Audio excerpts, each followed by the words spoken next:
their past. But plenty remains to keep this team a strong contender, like the NHL's Master Blaster. Why, that's Al McInnes. Chris Pronger keeps banging. Pierre Turgeon keeps scoring. Grant Fuhr just keeps on going. Blues and Wings, next.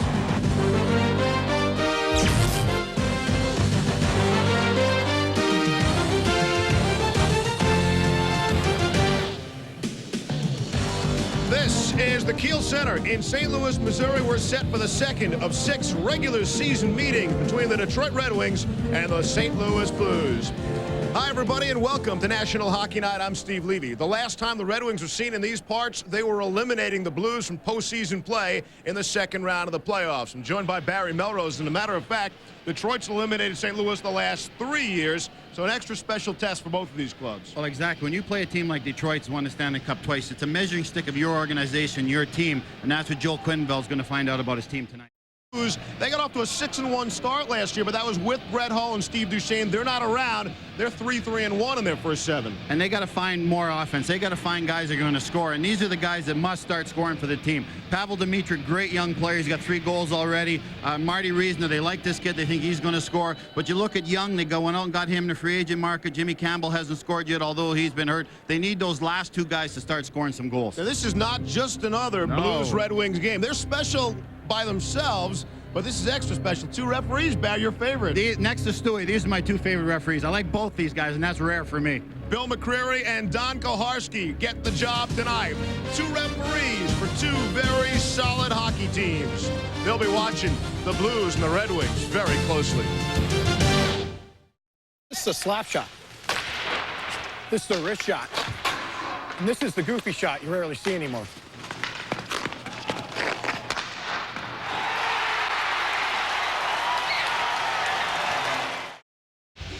Back at the Kiel Center in St. Louis, just about set for the Blues and Red Wings in the opening face-off. 2 referees tonight. That's Don Koharski on your right, Bill McCreary on the left. So with an extra referee, more power plays, barely noticeable, Barry. 10.8 to 10.5. And what's the funniest to me is 2 of the most veteran referees in the NHL. I think 2 of the best referees in the NHL, and they're working as a tandem tonight. So that'll be interesting how they mesh together. Don't be fooled by the uniforms and partially by the crowd. The Blues are in the road blue uniforms. The Red Wings in the home whites. And we're in St. Louis, and there are plenty of Detroit fans here as well. First hard hit of the game is thrown by Scott Young in St. Louis. It's rattled around the glass. And finally fired out to center, where Jamie Rivers gets to it ahead of Darren McCarty. Leaves for Chris Draper there. It's knocked away. And Al McInnes has for St. Louis. Here's Young, glances off the near boards. That play is broken up by Jamie McCowan. Kirk Maltby flips it high up in the air.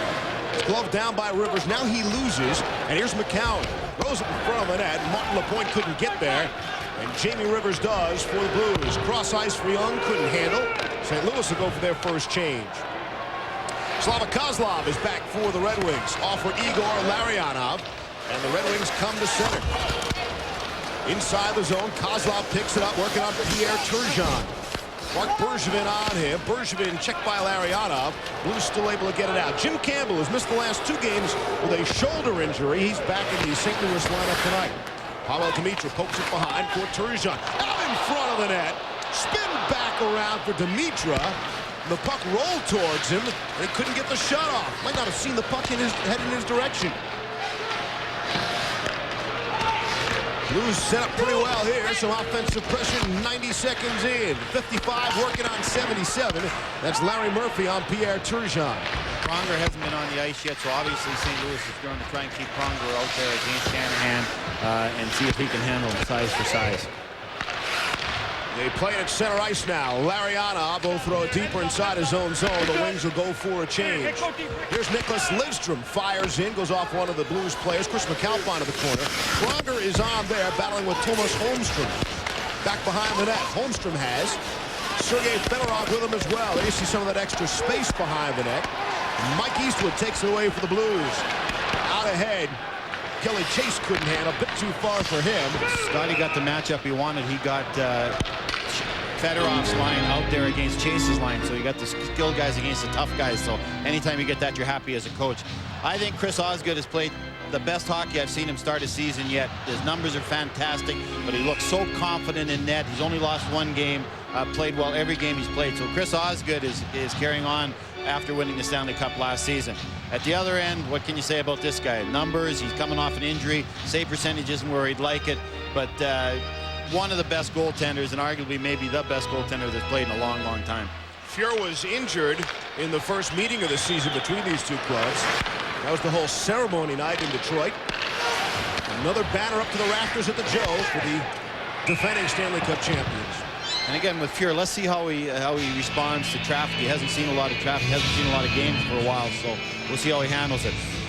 Right there, I think, is the best coach, the greatest coach that's ever coached in hockey. And the only thing you measure that is wins. He's won more Stanley Cups than anybody else, more games than anybody else.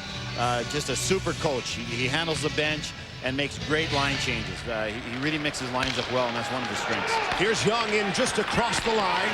He'll fire it in deeper. Osgood back behind the net. Someone's lost a stick. It just went sliding through the play. McInnes has for the Blues. St. Louis played Tuesday night, a 2-1 loss in Philadelphia. The Red Wings played last night. They blew out the Panthers 7-2 in Florida and did not arrive until early this morning here in St. Louis about 3 a.m. by the time they got to their hotel. There's Jeff Courtnall, cross-ice pass from Marty Reisner. Reisner centering pass for Young. Kick save by Osgood and a penalty coming up. Who's going to make the first call? Don Koharski or Bill McCreary? It's McCreary on the hook. Cowan in the penalty box. We'll see the St. Louis Blues, the first power play opportunity. It's hooking at 3:01. The Red Wings penalty killing has been unbelievable so far. They're 36 for 38 in killing off the opposition's power play. And obviously, when you're killing against St. Louis, you know the major weapon is McInnes' shot. So Detroit will try and take that shot away from Al, make him pass it, not let him shoot it, get in his face, and then they'll attack otherwise. But that's the #1 weapon of St. Louis is the shot of McInnes. Shanahan tries to chop it out to Mitra to the point. There's McInnes, lets it go. Hit the side of the net. The red light went on, and the crowd reacted. Clearly hit the side of the net. Turgeon working on Lidstrom. Murphy in there as well. Campbell fills out the forward line for the Blues. McInnes and Pronger play the points. Here's Pavel Demitra. Off of Turgeon, gloves it down. Centering pass, broken up by Shanahan. And he fires in on goal, and Grant Fuhrer's in the hockey game. And they were looking to make that long pass out to McInnes. Detroit knows that. Every time you play St. Louis, you always cheat on him. Obviously, Detroit has done a good job scouting. That's Danny Belial's job, no friend of mine.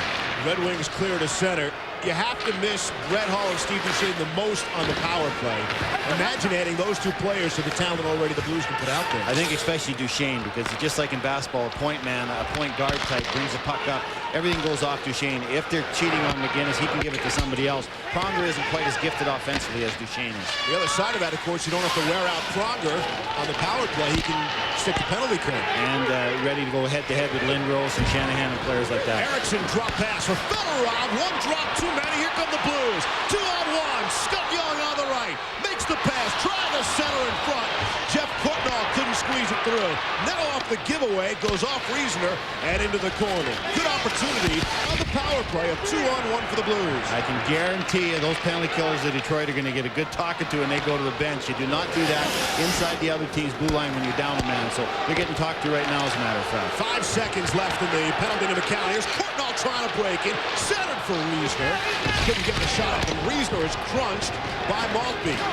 Up for Draper. He's able to clear. Power play is over. And again, the Red Wings' amazing penalty killing now. They are 38 for 40 on the season. Centered in front. Backhand shot.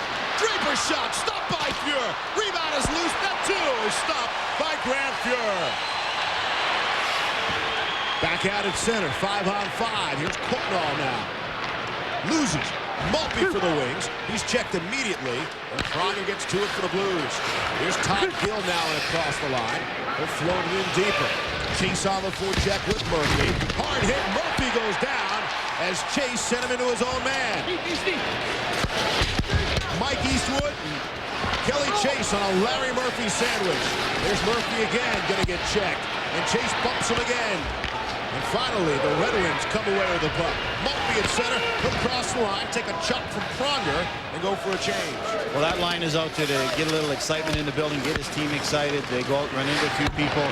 Both Twist and Chase have scored, as a matter of fact, so they're also kicking in offensively, which you don't expect that often. But we love them, but they don't kick in offensively that much. Here's Lariano, centering pass, and he comes back out for the Wings.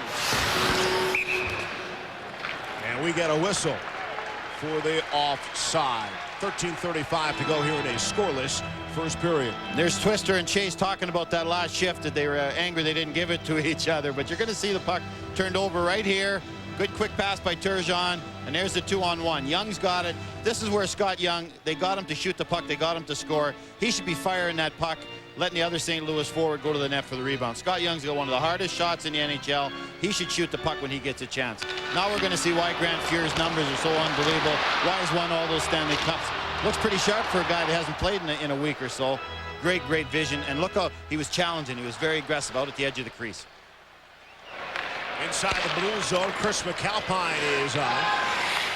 Off of the skate of Turgeon, that leads to the turnover in the neutral zone. Here's Lariano trying to move on Bergevin. A couple of wings go to the front of the net. Murphy had it tied up in his skates, and Winston couldn't hold the zone. Campbell tries to squeak it free. Turgeon has now with some speed. Leads for Dimitri. Gets it back in front. Lindstrom had tied up Turgeon just enough. Detroit's not quite in sync yet, Steve. They've given up a couple chances, a 2-on-1 and almost a 2-on-1 there. They're still a little road weary from the game last night in Florida. He's back for McAlpine now. Wrists it towards the net. Knocked out up the defense by Lindstrom. Turgeon is checked. Back behind the net. Murphy on Turgeon. Pins him. Squirts free. Wings get to it and able to clear. Blues off to a good start here. And they know they got a tired team. They don't want to let them get in the game. They would love to get up 1 or 2 before they get their legs, because once they get their legs, everyone knows what Detroit can do. So this is a good time for St. Louis to jump on it. Behind the net now, here's Scott Pellerin. Pronger, big shot in front.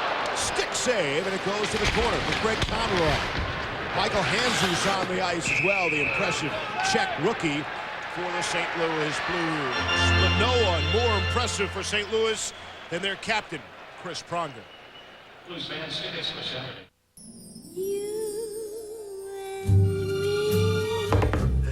Landlord! Cable guy! It's the police! Open up! Yo quiero Taco Bell. Hey, nacho lovers, get a massive order of Nachos Bel Grande for just 99 cents when you buy a large drink. That's over $1 off. What better a place for these two arch rivals than just in the shadows of the arch here in St. Louis, the Blues and the Red Wings. Anders Eriksson inside his own zone for the Wings. Again, don't be fooled by the uniforms. Red Wings wore their home uniforms in Florida last night. And they go to Dallas for the next game. Leave on Saturday at Reunion Arena. I might be sitting in front of a TV for that one. Here's Chris Pronger now. Fires in. Don't you have NHL tonight or something? I got a night off. Got a night off. But I'll still be watching. Here's Gill, fires in. No one watches more hockey. U.S., Canada, anyway. Barry Nora. Czechoslovakia, Sweden, Switzerland. Here's McCarty now out ahead. Off for Steve Yzerman. First time we mentioned Yzerman's name at 8.5 minutes into the game. Work free to Shanahan as he hooks up with Pronger. We expect to see that matchup throughout. Handzus lost his helmet and heads for the bench. Wings get to it. McCowan will fire in. Pronger back for it with Dougie Brown. Here's Marty Reisner. Reisner able to knock it out ahead to center. Matthew Dandino for Detroit. He's played some forward, some defense for the Wings this season. Fedorov out ahead for Dandino. Just a bit too far for him. Leads to the turnover. And this, here's Fedorov. Faked the shot, trying to make the move. Couldn't beat Gill. And the Blues able to work it free. Here's Kutnar trying to beat McCowan to the puck. McCowan, who had a healthy lead, gets there first, but it's picked off. And a shot right through the crease. Kutnar throws the body. And it's cleared out to center ice. Another race for the puck, and the Blues get to this one. Flip to center. St. Louis is going for a change.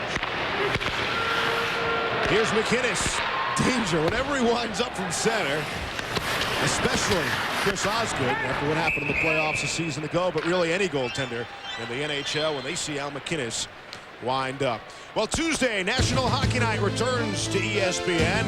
Speaking of rivalries, how about Wayne Gretzky and the New York Rangers? Martin Brodeur, Scott Stevens, and the New Jersey Devils, both clubs trying to get off to some better starts. Who's the best New York area team? Might be the Islanders right now, the only 500 team. 7:30 Eastern, National Hockey Night.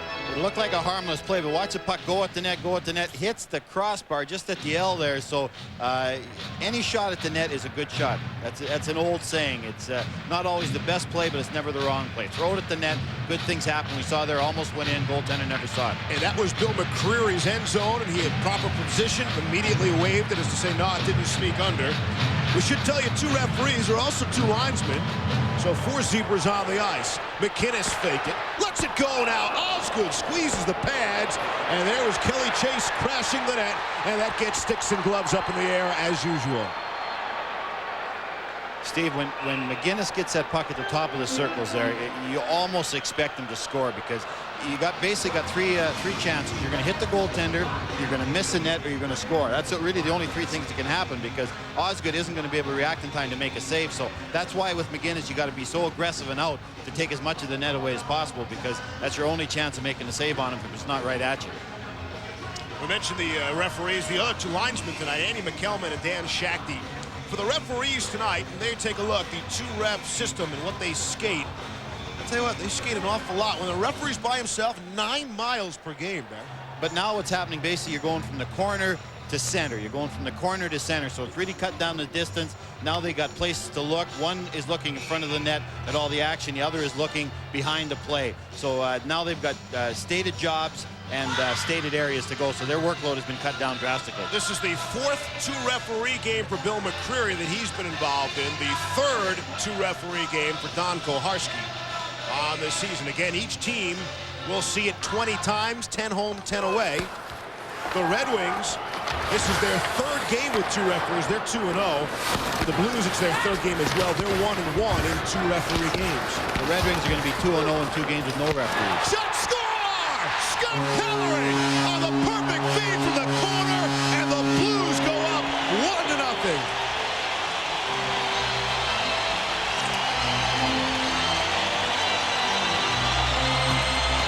Great work in the corner here by St. Louis. They win the battle. Good movement down low. Great backhand pass. And Pellerin was skating away from the defenseman. That's why he was open. He wasn't standing still. Watch his feet. He's going backwards here. That's why the defenseman can't cover him. He's moving his feet backwards. If he'd have stood stationary, that defenseman would have covered him. Pellerin made a smart play here. Great pass there by the young rookie. Pellerin 1 times the puck. Excellent play by all 3 St. Louis forwards. For Scott Pellerin, it's his first point of the season, let alone a goal. And he has the Blues on the board. A 1-0 lead for St. Louis. From Jesus and Conroy at even strength at 10:01. And the Blues lead the Red Wings 1-0. Centering feed in front. Jesus tried to kick it free, couldn't. And Osgood able to stop that one. And Steve, you've mentioned Jesus a lot tonight. The St. Louis players have been raving about this kid. He's about 6'5". And saw what he did on that goal. They think this kid's going to be really something special. And just by watching him tonight, he's got great size. He skates well. He's got good vision. So maybe they found something here with this kid. And sometimes moving a guy like Brett Hull, you're forced to play a kid like Jesus, and he's been great. Joel Quenneville told us today that Jesus and Reisner were the 2 real surprises coming out of camp. They didn't think they'd make the big club. Not only they make the club, they're playing every night and getting a regular shift. And really, for St. Louis to be successful, they got to find some surprises because of the goals they left. Guys that haven't scored consistently in the past must score now. Jesus, Reisner are good examples. Here's Kill off the faceoff. It is blocked by Shanahan, and Karam's all the way out to center. First 7 games of last season, the Blues scored 23 goals. Just 18 this time around in the first 7 games. That shot, blocker down in! Osgood lost it. Now they're saying no goal. Off the blocker of Osgood and in, and immediately both referees in the 2-referee system waved it off saying no goal. Well, they're adamant about it, but I'll tell you, this is close. Osgood mishandled the rebound, just threw it out in front of him a little bit, maybe a little bit lazy. Watch this again. We're really being nice to the referees tonight, but I'm not sure his stick's over the crossbar. Remember, it's not the shoulder anymore. As long as your stick is below the crossbar, it's good. And it's going to be under review, but boy, that is close. That is really close. Watch it again. Turgeon throws it to net. Osgood's a little lazy on the rebound here. Whoa, that's close. Oh. Wow, that is close. It's a crossbar. It's not the shoulder. Like, his stick definitely isn't above his shoulder there. But the referees made the decision. Watch the puck. Watch his stick. Is that above the crossbar? That's right on the line. I guess tie goes to the visiting team. That's as close as I've seen. That is right on the line. Very difficult call. If you had 40 referees on the ice, it would be a tough call. That's a call there. I wouldn't mind them going upstairs and looking on the replay. It takes 20 seconds, get the right call, but they're both adamant about it. They both waved it off. And that's what you like to see if you're a coach. No indecision. Keeps it at 1-0 in favor of the Blues. Especially if you're Detroit's coach, I mean. Good to have Scotty Bowman back after what he has gone through in his offseason. Neat move by Draper, in shot, right pad saved by Fuhr. Little sneaky shot there by Draper. Well, with Draper, you got to respect his speed, and Bergevin was cheating, wanting him to go to the outside, cheat a little bit too much, and Draper made a quick move on the inside and had him beat. And a penalty coming up. I believe Tony Twist fired a right hand, and that'll lead to roughing. Grant Fuhr is going to face a Detroit power play when we come back.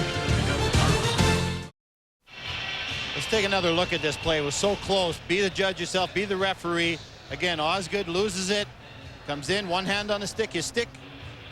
That is there. That is a really, really close call. But both referees were sure of themselves. They made the call instantaneously, and you got to go with them in that situation. They did not go upstairs for review. We want to point that out. That was our own little review. We were reviewing it as you were at home, but officially they did not go upstairs to review that. And it keeps it at 1-0. Tony Twist in the penalty box. 2 minutes for roughing at 11-12, and this is the first Red Wings power play of the night. Talk about your firepower. Steve, that's what's called a cheap penalty. Tony took it behind the play, was roughing. He's there for a reason. He's there to supply courage and character and all that, but your tough guys could not be taking those cheap penalties behind the play, especially against a power play like Detroit's or a Dallas, because it'll come home to burn you. Fedorov, Holmstrom, Yzerman, Lidstrom, all on the ice, along with Brendan Shanahan. And Holmstrom's going to go one place to the front of the net on any time Red Wings get the puck into the St. Louis zone. He scored 2 power play goals last night in Florida, just that way. Coming up on 50 seconds left in the man advantage. Trying to get a second unit on as Kozlov is upended. Penalty coming up. And the Blues will be shorthanded 2 men for 45 seconds. We check in now back at our studios with Michael Kim. All right, Steve, in Ottawa, they went to the first intermission 4 minutes early because of this hit by Eric Lindros on Andy Dackel. They are back on the ice to resume the second period with 4 minutes tacked onto the period. More on Dackel's condition later on NHL Tonight. Back to you. NHL Tonight, that's coming up immediately following our game here on ESPN2. Scores, highlights, and reaction. And how about your reaction, Barry? The Blues are down 2 men. Well, what happened here, this guy came off the bench right there. Kozlov didn't see him because he was watching the other man going to the bench. Leg stuck out. That's the call. St. Louis player stuck his leg out. Kozlov had him beat, and they tripped him. So definitely the right call, but it's certainly a tough way to put your team down 5-on-3. It's Scott Pellerin, the goal scorer so far tonight. Got a 2-minute tripping penalty at 12:27. 2-man advantage for 45 seconds, and that is a ton of power play time on a 5-on-3. And Pellerin's a big body checker. A couple nights ago, he threw a big hit on McGillis against Philadelphia and broke the glass, so he's looking to make a big hit in that area. Here's Kozlov now, tees it up, shot save, rebound loose, shot, another stop! Red light is on, red light is on! And I believe they've pointed upstairs. Yeah, he did point upstairs, Steve. He couldn't see the puck. He'd lost sight of it. but the goal light went on. He looked at the goal judge, and then he pointed upstairs. So I don't know if they're going to go upstairs, but right away, that's where he pointed. Amazing. 13 minutes in. It's a good thing we have 2 referees here tonight. You see right there, Grant Fuhr makes the first stop. Rebound comes there to Brown. Throws it. Puck trickles in over the line, but Koharski couldn't see it because of Grant Fuhr's one of those giant gold gloves they have there. This one is officially under review. This is not just our own ESPN2 review. It's officially under review, and it's officially a goal, so that happened very quickly. Score the goal for the Wings, a 1-1 game. More importantly, the first penalty, the first player able to come out of the box, so the power play continues for Detroit. Actually, Fuhr makes one great save there. Brown wins the battle. Good play by Brown. And it just trickles in by Grant Fuhr's glove there. I thought he made that save, but he got away from it. And again, you're right. Now they only get one guy out, so that's a double killer in a situation like that. 90 seconds now and 5-on-4. Here's Doug Brown. Leaves from Martin Lapointe. Just point out Pellerin, you mentioned the body check. He's a big penalty killer for the Blues as well. So that hurts. Twofold. Brown, little drop pass. Ball for Larionov. Goes back to the point from Martin Lapointe. His shot is blocked by Mike Eastwood, and it clears to center. It's a little bit of a new look, Steve. Martin Lapointe playing the point on the power play. I'm not sure if I remember seeing that last year with Detroit in the playoffs. He's got a big, heavy shot. There's no doubt about that. But Marty doesn't play that much power play time, especially on the point. They sure weren't thinking about us when we did that. Lapointe on the point. That's all we need. We got enough problems. Here's Fedorov and across the line. Off of Holmstrom now. 40 seconds left for man advantage.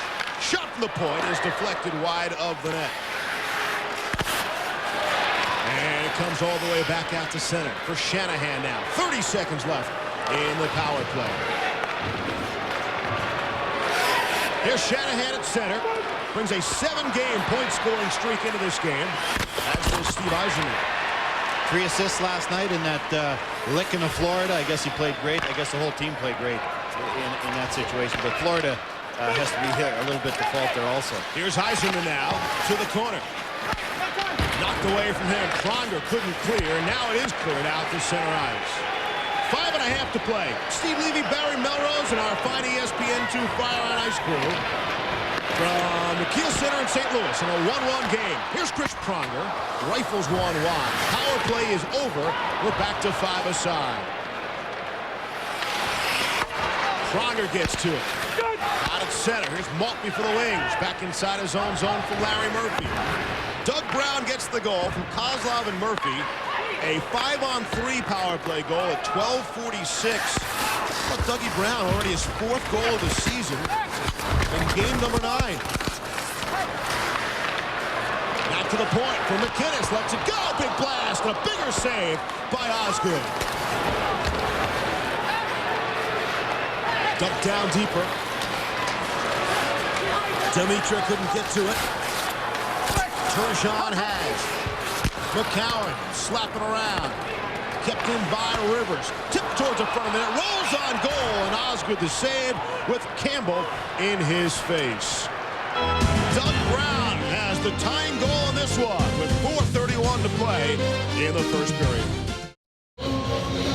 Doug Brown had a career year last year with 19 goals. Well, he's already got 4 goals this season, and he's made a career on ESPN. Look at this, 23 points in the last 24 games, showed on the worldwide leader in sports. Well, if ESPN ever buys a hockey team, the first guy we draft is Dougie Brown. We just let him play on TV every night, and he wins the scoring race. He's a very underrated player, can kill penalties, got great speed, and he always scores big goals. How happy is Dougie we got that new hockey contract, huh? Yeah. It's 5 additional years on ESPN and ESPN2. Here's Scott Young. The really only big-name pickup in the offseason for the Blues. A free agent signing. Courtnall trying to spin around. Shot was blocked by Young, his teammate. Rolls back to the point from McAlpine. Lets it go. Stick save as Osgood was down on his pads. Hard hit in the corner. Lapointe just drew a penalty there. And a penalty will come up against Martin Lapointe as he and Jeff Courtnall got together. Marty better be careful. He's going to end up getting 2 minors. But again, you see what happened there. He was frustrated. Took a bad penalty. Let's go back to Michael Kim. Mike. All right, Steve, back to Ottawa. And the first period has resumed after the first intermission. Yes, and that's when Radek Bonk with his third goal of the season beating Ron Hextall. Hexy 15-1-1 in his career versus the Sens. Back to you, Steve. All right, Mike, thanks. We'll see you on NHL tonight after the game. And again, what happened here, Courtnall, who can get under anybody's skin, goes in the corner here, and he sort of jumps at Marty and could easily had a penalty in that situation, but Marty turns around and sort of pork chops him there in the belly. Marty's lucky he didn't get a double minor here because they're really going after the stick violations, and then Marty goes after him one more time in front of the net, so very fortunate he's in there only for 2 minutes. The point, 2 for slashing, 16:07. We'll see the Blues power play. Their second of the night. But Courtnall's one of those players, Steve. He really, really can make you mad out there. So when you're playing against Jeff Courtnall, you really got to have your composure because he tests you very, very much. He turned around, I thought, that first round series last year, banging into Stefan Fiset in Los Angeles. Certainly he turned that game around. There's no doubt about that. That led to 3 power play goals on a major penalty after that. Shanahan gets to it, but fans on it, had his stick lifted, rolls up for Al McInnes with all sorts of time and space. Off for Pronger now. 3.5 to go in the period. McInnes, his shot broke Shanahan's stick. I'm not sure I've ever seen that before. Usually it's the guy shooting who breaks his stick, but McInnes shoots it so hard, he broke Shanahan's stick. Steve, he's going to break something. When he hits something, it's going to break. It's just how hard he shoots. So lucky it was a stick there instead of like a foot or a leg or something like that, because something's going to break when he hits you. The results are bad. If the puck hits you, the results are going to be bad. Reaser and across the line for Courtnall, knocked away by McCowan, but Young controls for the Blues. McInnes cross the Pronger. He's got a lane, shot save, rebound, no rebound because Osgood was there to hang on. 2:45 left in the period, 52 seconds in the power play. And we were here this morning watching practice, and this is exactly how they set it up. What they were hoping would happen, and they worked on it this morning, is when Pronger gets that puck in that situation and Osgood challenges the way he does against those defensemen, they want Pronger to throw it the back door to the St. Louis defenseman or the St. Louis forward standing at the far post. Pronger gets it here, but watch this shot. Shanny throws the stick, hits it. That's incredible, Barry. That's $60 down the drain right there. It is. The shot is incredible. I would like to sit down and talk with him someday and ask him if he's always been able to shoot the puck like that, if he's always had the hardest shot in the universe. Of course, as usual, won the hardest shot competition last year at the All-Star game, better than 100 miles per hour. And right off the face-off, a penalty as Young was taken down. I believe an interference call. And this could put the Blues on a 5-on-3 power play. And Koharski made the call. This referee that was at center ice made the call in this situation behind the play in the face-off circle. So McCreary was looking at the front of the net, the defenseman in front of the net, and on the circle. So Koharski made the play right there. But it looks like Young is going to the penalty box.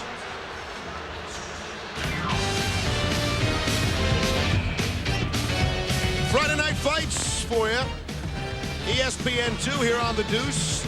That's tomorrow night at 8 Eastern. Emmanuel Mayfield will defend his belt against Arthur Williams. And in this week's classic segment, Friday Night Fights relieves the number of bouts between Muhammad Ali and Joe Frazier. I love this call, Steve, because you see Young at the left side of the screen there, not letting the Detroit player go out to the point to forecheck. That is a great call. Call it more often. Those guys got to have free reign to go out and forecheck and get on the defense. Great call by the referee. Caught Young interference at 17-18, and that gives us 4-on-4 for the next 33 seconds. Anytime you can get 4-on-4 situations, I love it. One of the most exciting things in hockey, 4-on-4. Love to see it more. Here's Rivers now at center for the Blues. 2-on-2 as he hits the line. Drop for Turgeon. Lets it go up high, and Osgood the save. Doing a good job of hanging on to those rebounds. And we talked about it before. Pierre Turgeon in the morning skate uses a weight on his stick when he's practicing in the morning the day of a game. So at night when he's playing, the stick seems very light, just like they do in baseball with a weight when they're warming up. So Turgeon uses that in the morning, comes out at night, his stick feels like a feather, and he mentally he feels he's got a much better wrist shot because of that. This is a very important period for the St. Louis Blues. The Blues have scored 11 first-period goals this season. Only Toronto has scored more in the first, but they have their problems in the third. They're tied with San Jose for the fewest goals in the third period, only 2 for St. Louis. So they got to get some scoring here in the first and second. Of course, the Blues have scored tonight in the first period, giving them 12 and tying them with the high-flying Toronto Maple Leafs. Those words haven't went together the last few years. High-flying Toronto Maple Leafs. Back since you played there, Bear. No, we were low-flying. We stayed below the clouds when I was there. Face off to the left of Osgood. We stayed out of bad weather. 15 seconds left in the 4-on-4. And then the Wings will have a power play for just over a minute.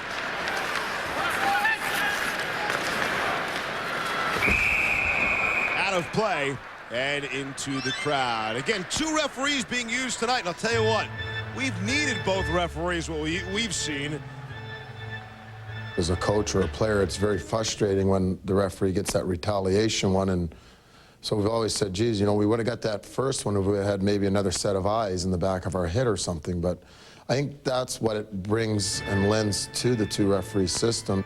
Man, Coho's got the nice flat top going there. You could land a plane on top of that head. Sure, he'll appreciate that. He's a good referee. I like him because Coho lets you play. If 2 teams are battling and they run into each other and playing hard, as long as the sticks stay down, he'll let you play, and I think everybody loves him. McCreary's the same way. He'll let you play and he'll let you run into each other and be aggressive as long as you keep the sticks down. For the most part, they've been pairing a senior referee with a younger referee, but not tonight. 2 senior guys, and that'll be interesting to watch as this game progresses. Here come the Wings. Here's Lapointe. Tried to center. Kozlov was in, but they couldn't get it to him. Here's McInnes the other way now.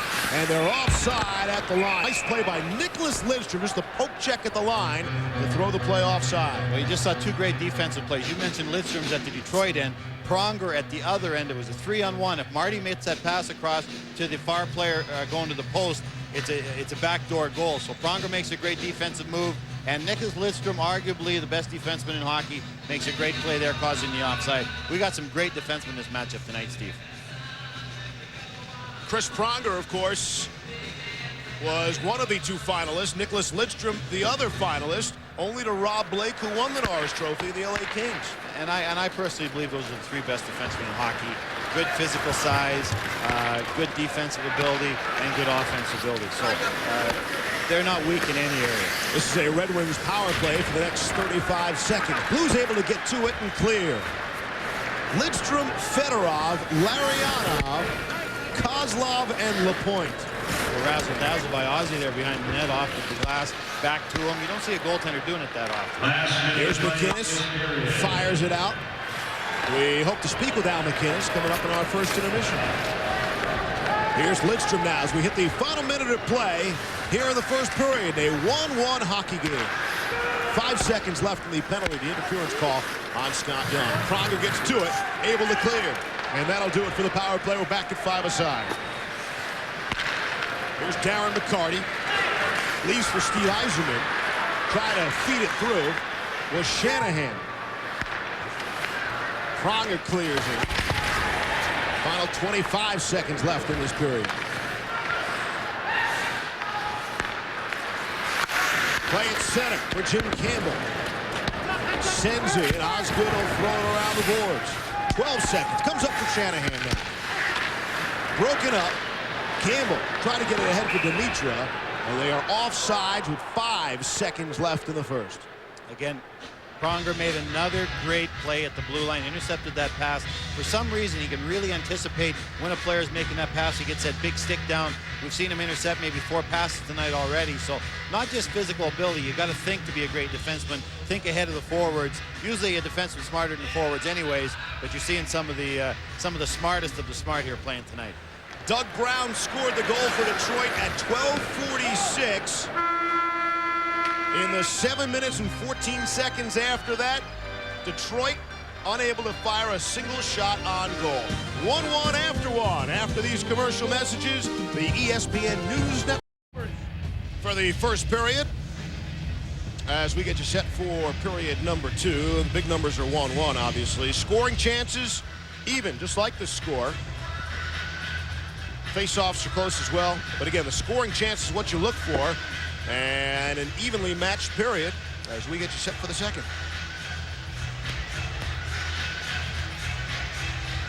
Face-off at center ice. Again, 2 referees tonight. Don Koharski, Bill McCreary. And 2 teams wearing their wrong sweaters. The road team wearing the home whites, the Red Wings, the Blues, and the road Blues here in St. Louis. And tons of Detroit fans wherever you go. Everywhere. Remember last year in the Stanley Cup in Washington? 7,000 Detroit people there. Best fans in the world.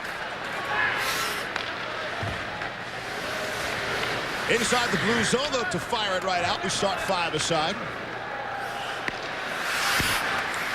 Two teams that shoot the puck an awful lot. Give them a whole lot of shots now. First period. They battle for it inside the Detroit zone now. Wings look to come out. Steve Yzerman winding up in his own zone. Got a quiet first period for Yzerman, I thought. You didn't mention his name very much, but he made a lot of nice plays away from the puck. Rolled in front, Shanahan tied up nicely. Here's McCarty into help. He was dumped by McInnes, and the puck goes straight to the corner. And Detroit looked like a team that had played last night and traveled and got in about 2 o'clock in the morning. So look for them to be much better this period than the third period. Mention the shots. The Blues have yet to be outshot this season. There's a shot. There's another one. Osgood got the rebound as well. 2 good stops by Chris Osgood. Here's Draper now. Lost it. Draper involved in front of the Red Wing bench. As Twist and Chase are both on the ice for the Blues. Rivers is hit. Chase picks up the loose puck. Up ahead for Eastwood. He is crunched to the glass by Erickson. And St. Louis goes for a change. Eastwood's hurt there. He got hurt in the wall. He's going to the bench right now, Steve. Here's Joe Kosa. Crosses the red line. Shoots in. McAlpine gloved it down. And they move it out ahead to center. Off of Pierre Turgeon.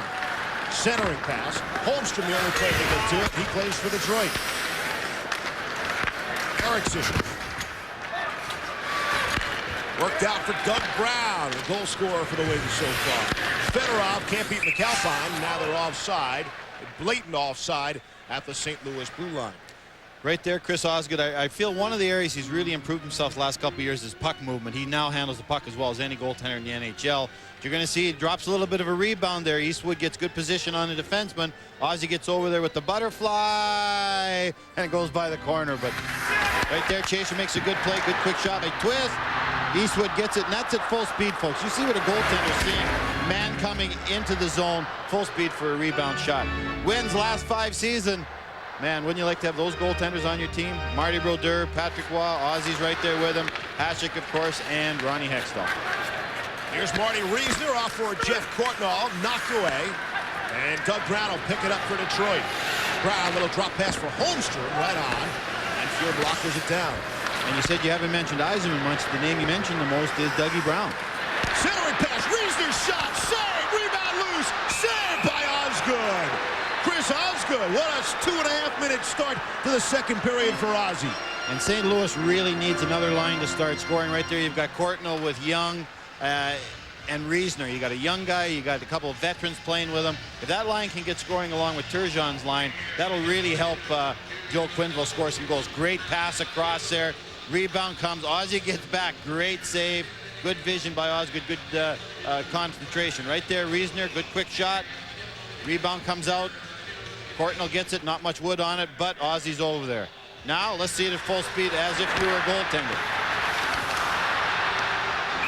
And if you were the goaltender, you'd be in right now. You mean me? If I was the goaltender or in general? Anybody. It's in the net. Except Chris Osgood. Turgeon throws to the corner now. Dimitra fanned on his pass. He was looking to go back behind the net. And here's Lariano for Detroit.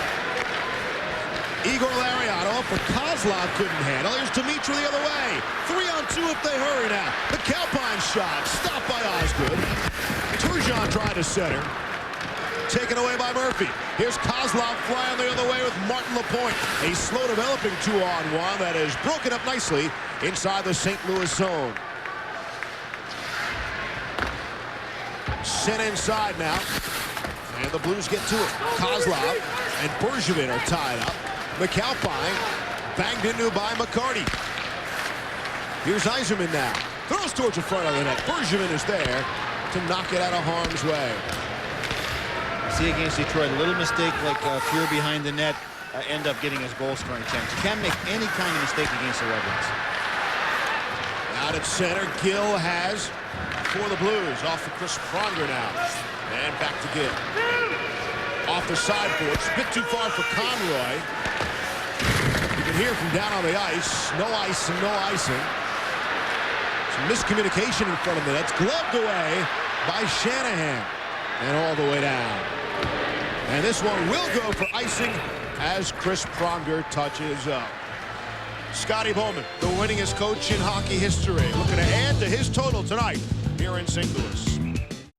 Back in St. Louis, and dating back to when Doug Brown scored the tying goal, 12:46 of the first. The Blues are out shooting the Red Wings 9-1. Detroit, the second most shots in the NHL they average. The Blues are fourth. What do you think's first, Barry? Most shots on goal in the NHL? Philadelphia? How about Florida? Is that shocking? I wouldn't have got that. Philadelphia is a good guess. They are number 2. But the Florida Panthers averaging more shots on goal than anybody else in the NHL. And a delayed penalty coming up. And this penalty called from the backside by the second referee. Don Koharski, you see, with the hooking signal, and he was behind the play. And again, our Sports Zone poll, our question for you tonight, in case you're just joining us. What do you think of the two-referee system, and what effect will it have? And by the way, it's not going away, folks. This is not an experiment. What effect will it have? Positive, negative, or none at all? You can vote at the NHL page at ESPN.com. We'll tally up your votes and let you know towards the end of the game. Now you're going to see the penalty here right there. Hooking behind the play, not letting the Detroit player join the play. That's a good call. It should be called all the time. And I really think, again, I'm not a proponent of this, but that's a call that maybe wouldn't be made unless you have the goalie or the referee coming from behind. Off the faceoff, Lidstrom's shot is stopped, and Fuhr hangs on, and Holmstrom right there.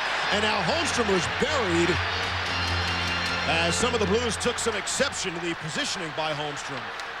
Well, Steve Yzerman was trying to get involved. You don't see that often.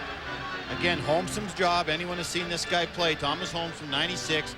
As soon as Detroit has possession of the puck, he goes to the front of the net, and he stays in the goaltender's line of vision. He's not just in front of the net deflecting pucks. He's always moving with the goaltender, so the goaltender has to look through him in order to pick up the puck. And he does. He makes you angry. Watch here. Detroit wins a draw. Holmstrom goes right to the front of the net. Puck goes there. Holmstrom's there. And he's another one of those Detroit players like Maltby, like Marty Lapointe that really get under your skin. Handzus had the original penalty for hooking at 4:14. That led to the power play. Holmstrom and Pellerin are each in the penalty box. Holmstrom being compared to a Dino Ciccarelli with a lot more size, actually. Maybe not as much touch. Yeah, I think that's a fair comparison. He's not as good with the stick as Dino. Dino scored 600 goals. You're just not a plumber when you score 600 goals. So, but Holmstrom does the same things. He's got the courage of Dino Ciccarelli to go stand there. I don't think there's going to be another Dino Ciccarelli. I think the mold's gone when that guy will be done with his size, with his hands, and with the courage to go in front of the net. So. Right now, there's only a St. Louis Blue. What happened was Pellerin got an extra 2 minutes. So that's why the Blues are once again short, looks like. If you look at the scoreboard, it's 2 men for St. Louis, and they're going to have a 5-on-3 for Detroit is for 1:55. So wow. That's just a killer against a team like Detroit. You're out shooting them, everything's going your way. You got a tired team that played in the road last night, and now you've been shorthanded 5-on-3 twice for long periods of time. There you see it, a 5-on-3 situation. Of course, that's how the Red Wings scored their only goal of this game so far from Doug Brown. That, too, was on a 5-on-3. Face-off, won cleanly by Detroit. Here's Lidstrom now. 1:56 of 5-on-3 with the Red Wings shooting at you. Fedorov for Yzerman. Thought about it, now trying to pass. Broken up nicely by Craig Conroy, and he's able to clear. 5-on-3, Shanahan does Holmstrom's job. Shanahan goes to the front of the net. A little better touch, a little better vision to make plays off the 5-on-3. Pronger gets to it, slapped at it, able to clear. 1:20 left with a 5-on-3. 5-on-3s are always turning points, Steve. They either really spark the team that just killed the 5-on-3, or the team gets a couple goals and pretty well buries you. So a 5-on-3 are turning points in every game. Fedorov, the hard shoot around. Shanahan let it go. And Lindstrom able to keep it. Shanahan dumped, but able to get rid of the puck. And he gets it back. Back pass for Lindstrom. Shanahan, top of the circle. Dumps it down low for Larionov. Centering pass broken up perfectly by big Grant Fuhr's goal stick. This 5-on-3 isn't working because Detroit's not attacking the net once they get control of it in the opposition's end. Yzerman now pulls up, hits the brakes. Down low, try to center again. I think Fuhr broke that one up with his goal stick as well. And what I mean by that is when Shanahan gets a puck, say on the dot, he's not taking 2 or 3 strides towards the net. He's standing there with his legs apart, and all Detroit's doing. That's a sign of a team that's a little bit tired. McCarty right to the front of the net all by himself. He's standing there all by himself. Now get some company. Centered shot, stop. Might have hit a piece of the post and Grant Fuhr on the shot by Igor Larionov. And all the way out as it hit the linesman. 10 seconds left in the 5-on-3. We'll see what that does for the Blues and the St. Louis crowd. Drop pass. Kozlov now with time and space. Kozlov goes across. Handzus out of the box. It's a 5-on-4. Now it's a 5-on-5. Courtnall's out too. McCarty centering pass. Eastwood will knock it to the corner. The Blues kill off a minute 56 of a 2-man advantage by the mighty Detroit Red Wings. And the crowd roars its approval. Here's McCarty across the line. Drop pass for Murray. Shoots it in deeper. Here's McCarty. Backhand shot stopped by Fuhr. He had some time and space to make the play. We check in once again. Here's Michael Kim. All right, Steve Barry, a bizarre night in the NHL. We told you about what happened in Ottawa where the refs called off the first period, 4 minutes left in that period. Well, here, after Jason Dahl scored for the Islanders on puck night, the fans throw pucks onto the ice. The officials call off the rest of the second period. They're in the break. More on this coming up later. Michael, thanks. We'll see you for NHL tonight. Immediately following our game, the Blues have allowed at least 1 power play goal in 6 of their 8 games this season. Of course, tonight's a 5-on-3 power play, Ben. Well, right there on that 5-on-3, it was excellent. I think most of it was Detroit's lack of attacking, standing around, not going to net, like I said. But bottom line is a 5-on-3 for 1 minute and 55 seconds against Detroit. Grant Fuhr didn't have to be spectacular. The penalty killers did a good job. And now let's see if they can take advantage of that. See, no one's moving towards the net for Detroit. They're all standing still. Right there, Larionov gets a tip in. But that was really the best chance Detroit had by far. So great job by the St. Louis penalty killers against a little bit sluggish Detroit team in that situation. Barry, what do you think there? How about that 4 on-ice officials huddling in a corner? Well, what they're doing, that linesman in front of the Detroit bench took a slapper from the St. Louis defenseman killing penalties, and he was hurt. The play kept going on, but as soon as the play stopped, they all rushed over to him in front of the net to make sure he's okay because he took a slapper right in the side. Face off to the left now of Grant Fuhr. Off draw, shot behind the net. McAlpine wraps it around for Jim Campbell. Campbell checked immediately by Maltby, but the Blues still able to come out. Here's slick Pierre Turgeon now, trying to hold off a man with 1 arm. Momentarily able to do so, but Joey Koser comes away with it for Detroit. Bergevin got just enough of him to slow him up, and it's back out to center. And it's a 2-line pass. 12:45 to go here in the second period. Grant Fuhr, it is 18th season and a 1-1 tie. Blues and Red Wings are moving here along as the second period progresses. Coming up on 12.5 to play in the middle stage. Blues come out, shot, stop, rebound is loose. And they couldn't get the second shot on goal. Some pushing and shoving behind the play right in front of the back referee. And that is how it acts as a deterrent. And maybe players will not be inclined to take those kind of penalties. The second referee staring right at them, as was the case there. Here's Dandino for Detroit. Out ahead for Holmstrom. McInnes on him. Turnaround shot is blocked as Rivers went down to take that shot. Here's Jeff Courtnall screaming down the left wing, makes the move, trying to split through a couple of defenders. Feed in front, Scott Young couldn't get to it. Penalty is coming up. A penalty, delayed call will go against the Red Wings. Dandino's without a stick. McInnes, cross ice pass. The Pronger lets it go. Turgeon gets to it. And now as Holmstrom touches, we get the whistle and a penalty. Looks like it'll go against Detroit. Wednesday, NHL action returns to the Deuce. As Brett Hull and his new team, the Dallas Stars, take on the San Jose Sharks. Many people picking the Stars to go to the Stanley Cup, maybe even win it. Dallas off to a great start while being led by Eddie Belfour's 1.65 goals against average. And how about Daryl Sador, his 11 points? The Stars in San Jose Wednesday here on the Deuce. Note the start time of 10:30 Eastern. With a broken stick. There's Marty Danino going to the bench. Now you see right here, his stick breaks.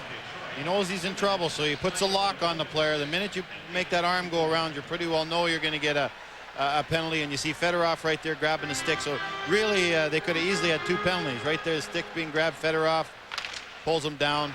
So Fedorov's a pretty important part of this team. So maybe they got away lucky with Danino going to the box instead of Fedorov. Now the official call is playing with a broken stick for Danino.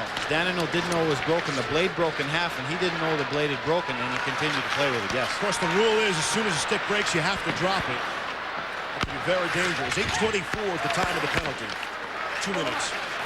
Third power play of the night for the St. Louis Blues. Osgood is bumped by Campbell as Campbell went by. Here's Eiserman now. Short-handed for Detroit. The Blues did such a good job on the penalty kill.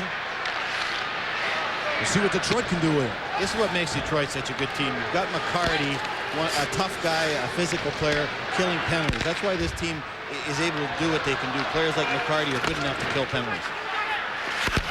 Osgood gets to it.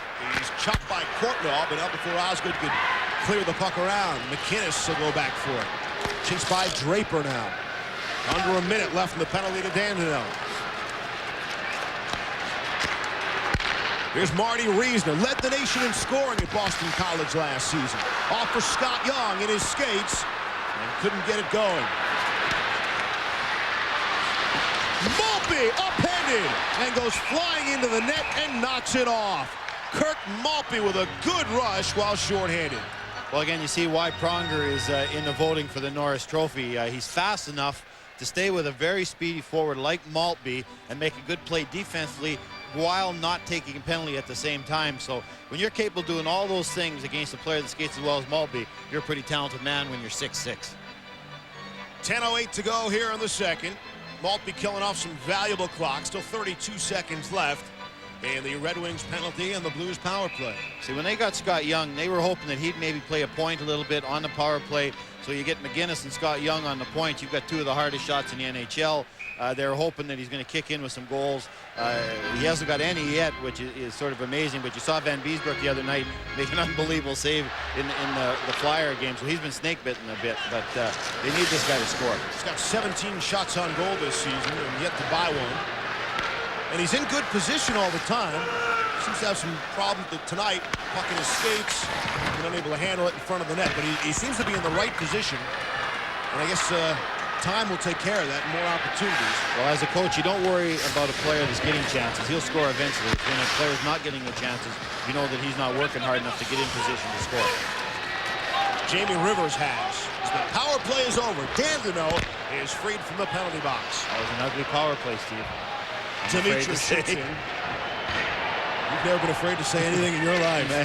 Who are you kidding? Out at center now. Campbell plays the body, and that leads to a turnover. The Blues unable to knock it down, else they would have had a real good chance on Chris Osgood. Just look how confident Osgood is now. He goes out, he's quick, he makes a good play, good decisions. Much more confident this year. Fedorov, what a drop for Doug Brown, right on the save by Grant Fuhrer. Beauty of a setup by Fedorov, and Brown got the good wood on the shot. Doug Brown's got the lone goal for Detroit.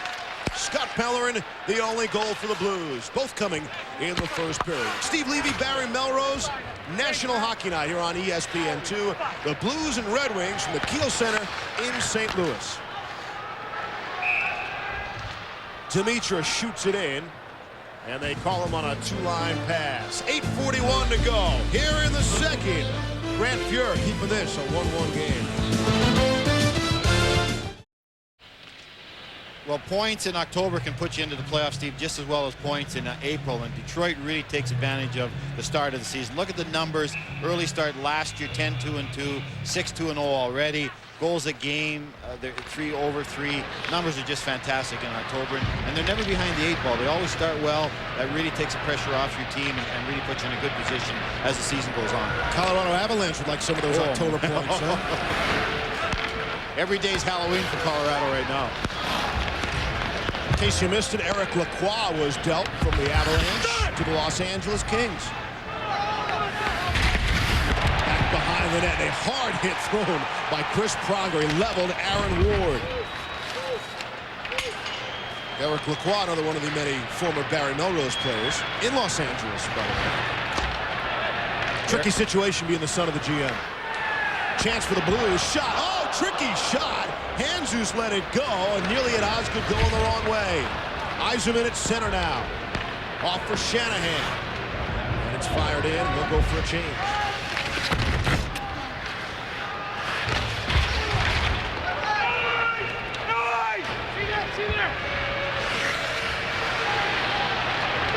Great pass up the middle, a good vision. Joe Kocur, Dandino lets it go. That shot well wide of it. And that leads to this. Here's Kelly Chase up ahead for Scott Pellerin. And he'll just backhand inside the zone. On with Eastwood, filling out the 3 St. Louis Blues on the line. Up for Joe Kocur now with Maltby. 2-on-2. Twist on it as well. McAlpine puts Kocur down to the ice with a hard shoulder check. Kocur and Chase barely touch each other. There's Twist. Knocked down in front of the net. And it's fired out ahead of center. Here's Kelly Chase now. They'll shoot in. And this line will look to forecheck just a bit. Maltby there. They'll look to do a few other things too, Steve. Twist the hit on Maltby. Back behind the net. Maltby's getting to it. Here comes Chasen. Makes the hit on him. McKinnon's shot deflected. This line getting some good offensive pressure now. You keep your head up when this line is on for the Blues.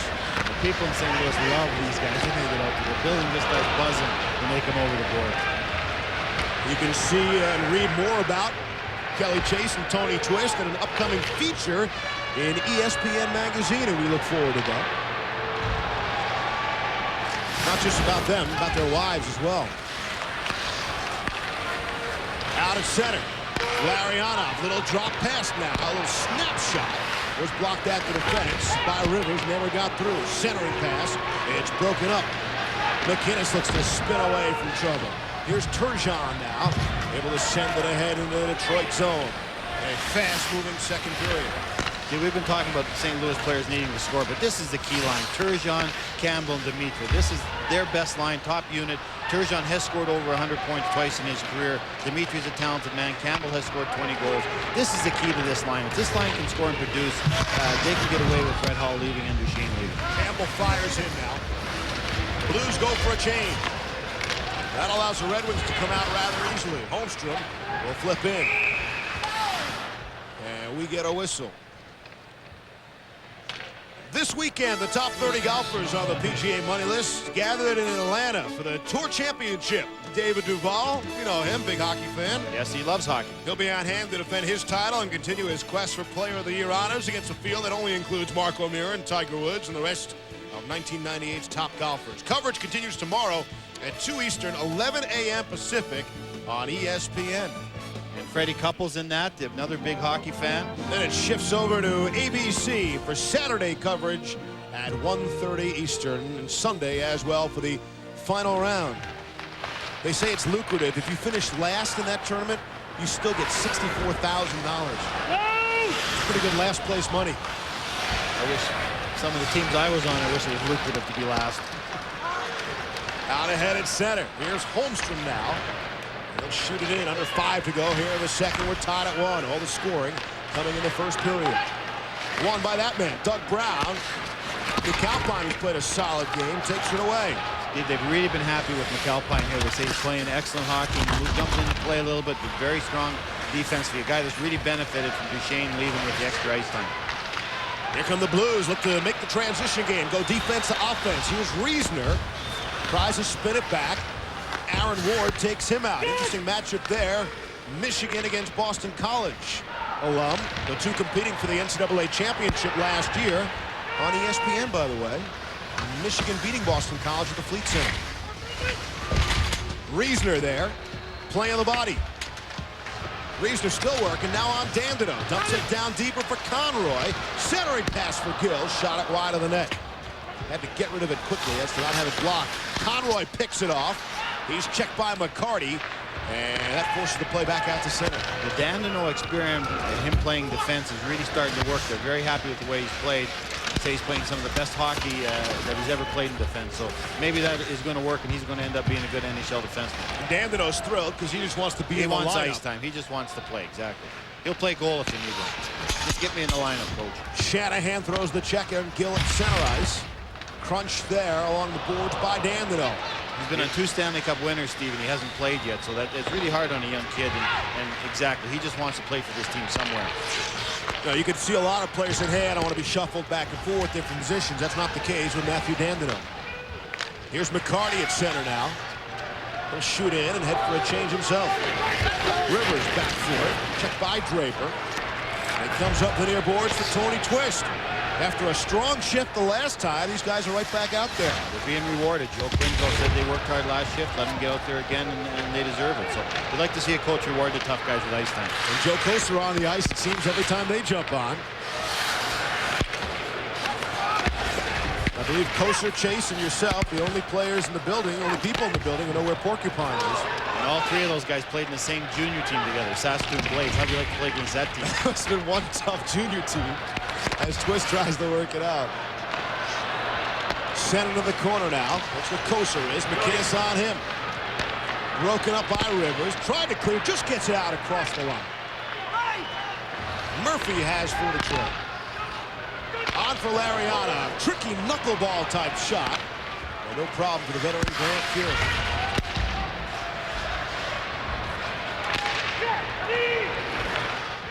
At center. Here's LaPointe now. Shot from the angle. Kick save and a good one by Fuhr. He looks rather spry. Not bad for a 36-year-old goaltender. He looks pretty calm, too. That quick slapper off the side, just threw the blocker out there, threw it in the corner. Always controls his rebounds, Grant Fuhr. Very rarely kicks it out in front of him to make himself make another tough save. Kozlov avoids a hit from Rivers. Centering pass missed, shot right on from McCowan, but no problem from way out for Grant Fuhr. Up ahead for Pavel Demitra. Final 90 seconds, period number 2. There's Chris Pronger now. Overskated a bit. Turgeon tries to bail him out. Can't. Here come the Wings the other way now. Fedorov just onside. And Campbell gets to it for the Blues. Detroit's getting their game together, Steve. We mentioned earlier how they're giving up some 2-on-1s early in the game. They got that left wing lock going now. 3 guys back, 4 guys back. I don't know if St. Louis is going to see another outnumbered chance this game. Blues have really struggled in the 3rd period this season. Outscored 7-2 so far in the 3rd period. They were hoping to take at least a 1-goal lead into the 3rd. It doesn't look like they will. I hope they don't know that number when they go in the dressing room in between periods. Here's Holmstrom. They've blown some leads early on in this season. Right now, neither team has a lead. Blues and Wings knotted at 1. The final minute of the 2nd period. Back in St. Louis with our Coors Light storyline. See the goal scorers, but how about the bottom 2 lines? Shanahan, Eiserman, and McCarty. The top line for the Wings, 2 shots, and they're pointless. Going to see the change right here. St. Louis could easily be ahead. Puck goes, tipped right off the crossbar. Ozzy never saw that one, but that's what sports gives you. Got to put her in, got to score, got to get between the posts, not at him. It's our Coors Light replay as we hit the final 30 seconds of period number 2. Out at center. Here's Eiserman. Looking for a shot and a point. Here's McCarty. Blocked by a diving Al McInnes. Pellerin gets to it. Giveaway. Turnaround shot. There's a shot on goal by Shanahan, who really can shoot the puck. And that makes 3 shots now for that line. Here's Pronger trying to break it. Leaves there for McInnes. Into the corner. Rather, Conroy. Pronger hit by McCarty in the final seconds. And the horn will sound. Period number 2 is complete. Our score after 1 was the same score after 2. Wings and 1, Blues tied.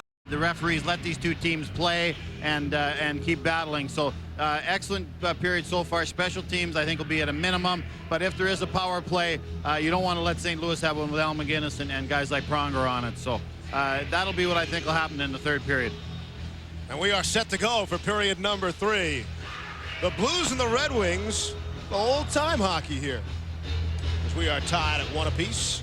Look at the captain of the St. Louis Blues, Chris Pronger. I believe on National Hockey Night the other night, they showed up Pronger is getting the second most ice time in the National Hockey League. Heading into last week. And an interesting line starting for the St. Louis Blues. They go with Eastwood centering Chase and Twist to start the third. Well, it doesn't surprise me. That line has been very good. Plays very hard. Maybe they can get it in, dump it in, do some forecheck, and create a turnover. So, again, rewarding the tough guys. It's good to see. And there's Erickson back inside his own zone off for Aaron Ward. Pass out ahead at center. Al McGinnis has for the Blues. Nearly picked off. Chase flips it the other way. And there's Tony Twist, stood up by McCarty. Right here, Mac. And is back behind the line for Rivers.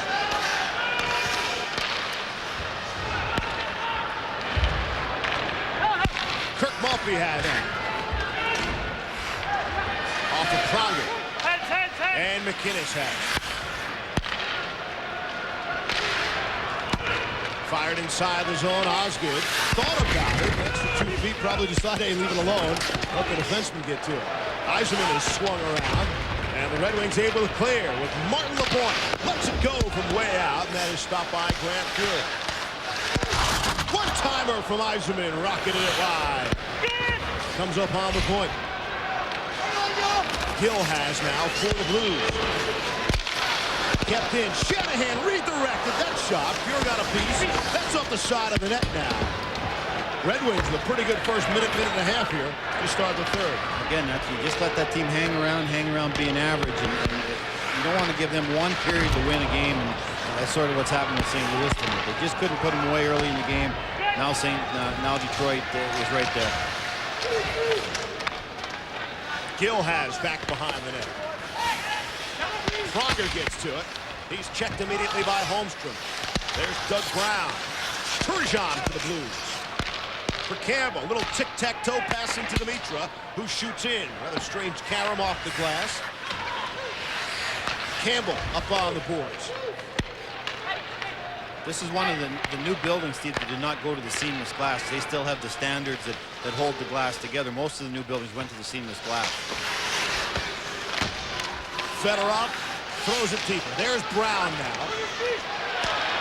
Where do you think Holmstrom was? Right in front of the net. Couldn't squeeze it to him. And Turgeon shoots it off for Dimitra. Bit too far ahead. Osgood plays it nicely.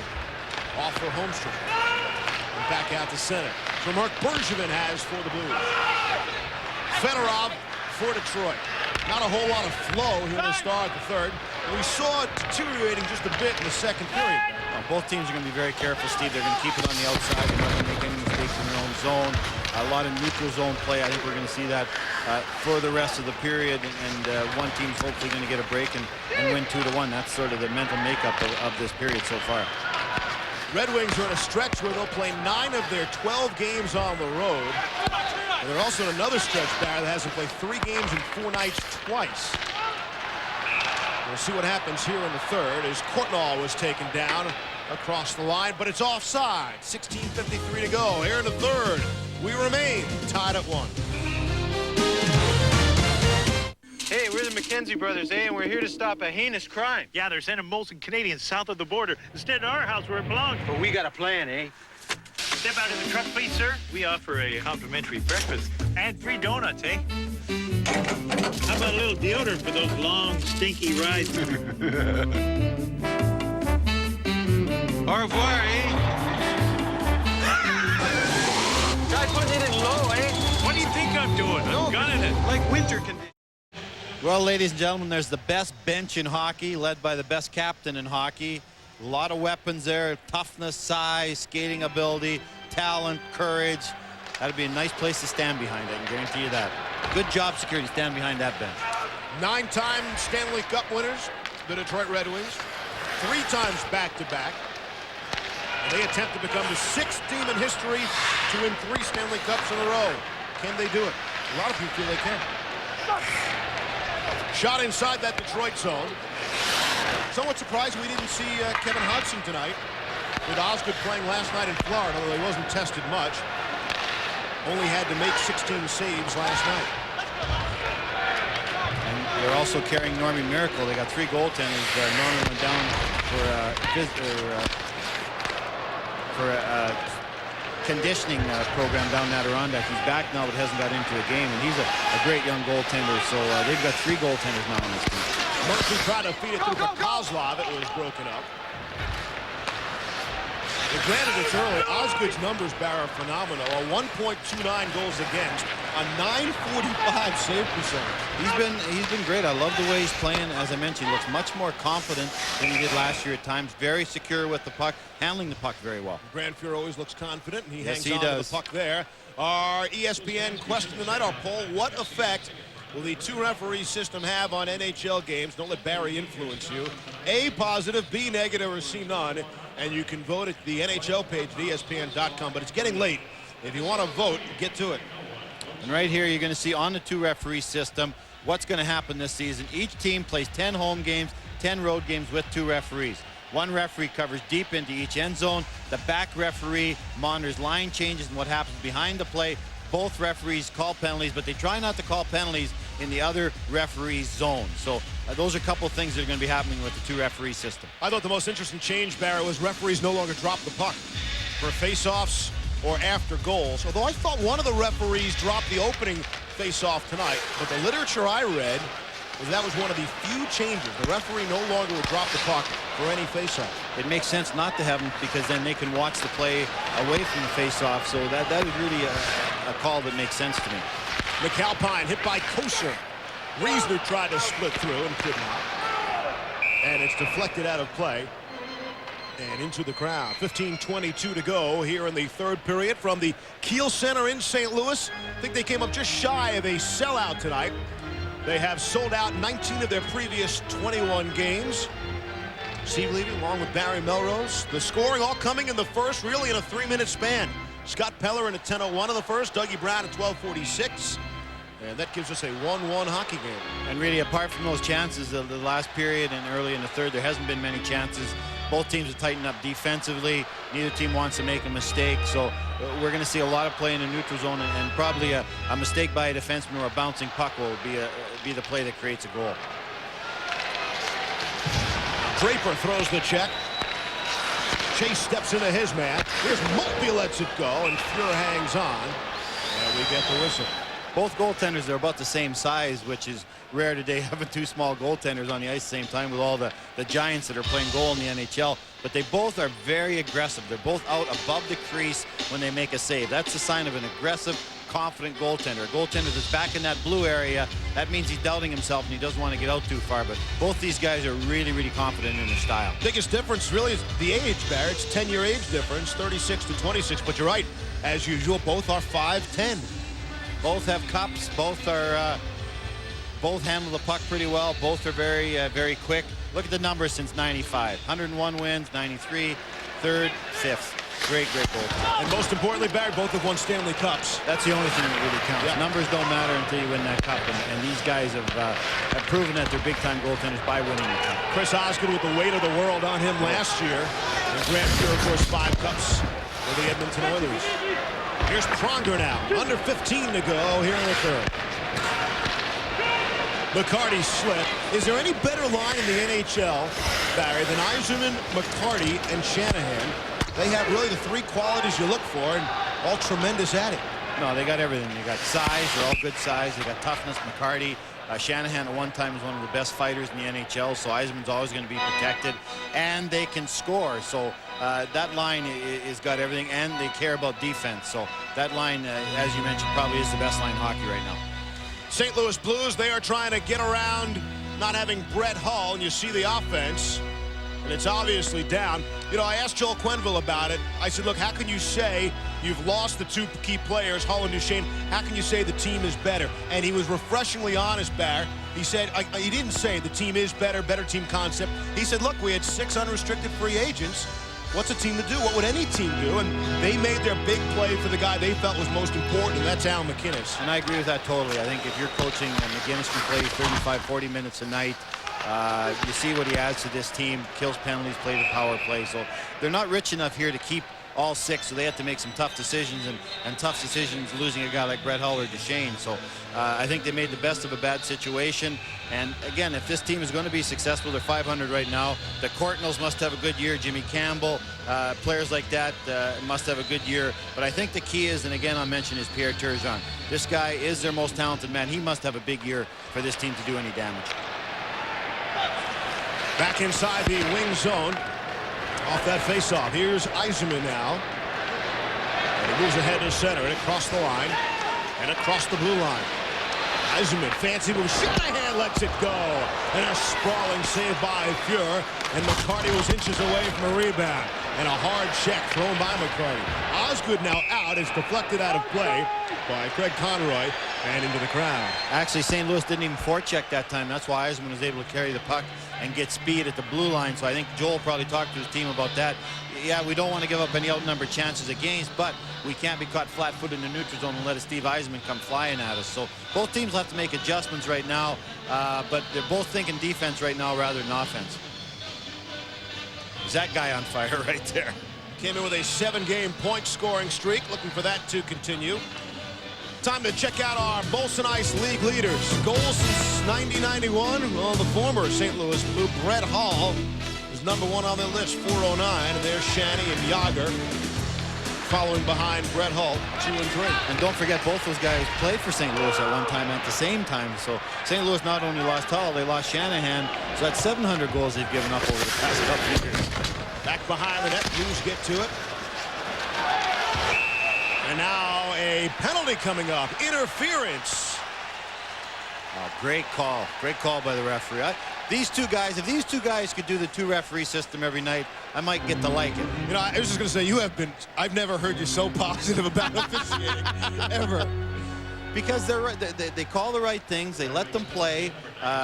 They see things behind the play. Now watch this right here. Watch the interference, Holmstrom. Great call. Yep. That's a great call. And he got it right off the bat. Even on the goal that was disallowed by St. Louis, it could have went either way, but they're both decisive, and they made the call at the same time. As a coach, you can live with that. So with these two veteran referees, I could live with this system. Well, I know what's going to happen. The referees are all going to get together, and they're going to say to Koharski, McCreary, how did you guys get to Melrose? What did you say to him? They haven't got to me. I said I could live with it. I'm still saying I don't think we need it. One of these guys could do a good job by themselves, but you don't see them in the way. You don't see them out of position. Right. Very quiet. They're just total professionals, and it takes a long time to produce a total professional the way these two guys are. Holmstrom for interference at 6:26. Picks up the 2 minutes, 4th power play of the night for the Red Wings. Rather for the Blues. And here's a chance in front, and Courtnall got a piece and it floated over the top of the net. Blues are 0 for 3 on the power play. Again, this is their 4th chance. That one deflected. Courtnall had his stick tied up nicely by Murphy. Fedorov gets to it for Detroit and clears. And you see McInnes just throw a wrist shot at the net like that. He's trying to get the puck by the man that's out in his face so that you can create a 3-on-2 down low with the 3 St. Louis forwards battling against the 2 Detroit defensemen. McCowan on his backhand. Knocks it out of the zone. 1:10 left on the power play. See how aggressive Detroit is killing penalties? They're more aggressive killing penalties than they have been 5-on-5 in this situation. Really attacking the 2 St. Louis defensemen. Trying to catch him maybe a little lazy, making a mistake. Pronger for Young. Down for Riesner. Ward and McCowan out to kill the penalty off for Detroit. Set in front, shot stopped. Riesner got a shot. Young, the shot. Oh! The save of the hockey game right there with the glove and Chris Osgood. Well, Steve, you're going to see a couple things right here. The play McInnes made on the point where he faked the shot, Maltby went by him, and then he used a quick wrist shot again to get it down in that area where you create the 3-on-2, and then you're going to see great goaltending by Osgood. What here? Fake, Maltby thinks he's going to shoot. Everybody in the building thinks he's going to shoot. Then that little wrist shot, and what happens down low? You got the 3-on-2 down low. Reasoner gets the one shot. Young comes in, can't put it upstairs under the bar, and Osgood makes a great save.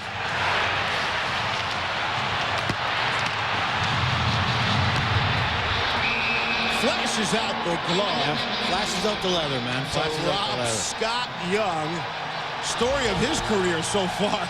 Well, Beezer stones him the other night in the Philly game, and Osgood stones him tonight. So Scott Young will be having some nightmares when he goes to bed tonight. Young, his third shot tonight, now 18 on the season.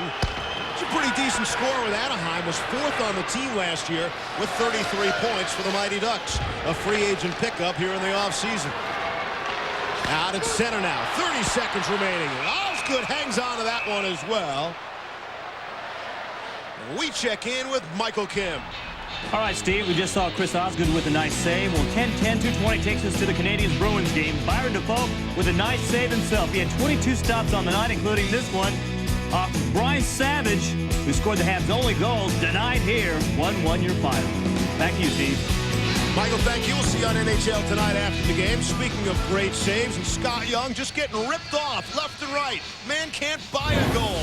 We flash back to the other night. The Blues and Flyers on Tuesday night, right there. And the whole net, and Beezer just got enough back. Well, he just couldn't get it up under the bar right there against a goaltender like Beezer. You can't give him any chance at all. It has to go right upstairs. Same thing tonight. Osgood's down. Young gets it, but now this has to go right up under the bar.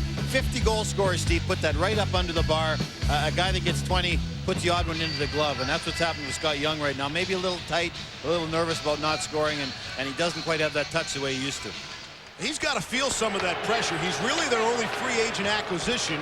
You lose Brett Hull, you replace him with a forward. Scott Young's got to feel some of that pressure. And I love that acquisition this summer because not only can he play right wing with a big shot, he can also play point on the power play. So you really added like two different positional players in a deal like that. So I think that deal will pay benefits. That is a good deal. Scott Young's a heck of a hockey player. Campbell trying to get to it for the Blues on the forecheck. Final seconds of the power play. Dimitra behind the net. Loses. Murphy gets to it. Holmstrom out of the box. And the Red Wings have killed it off. Eisenman drop pass. Just onside. McCarty's centering pass as McCarty was really hit by Rivers. Eisenman back inside his own zone, and the Wings look to regroup. Coming up on 11 minutes to play here in the third. Aaron Ward will shoot in.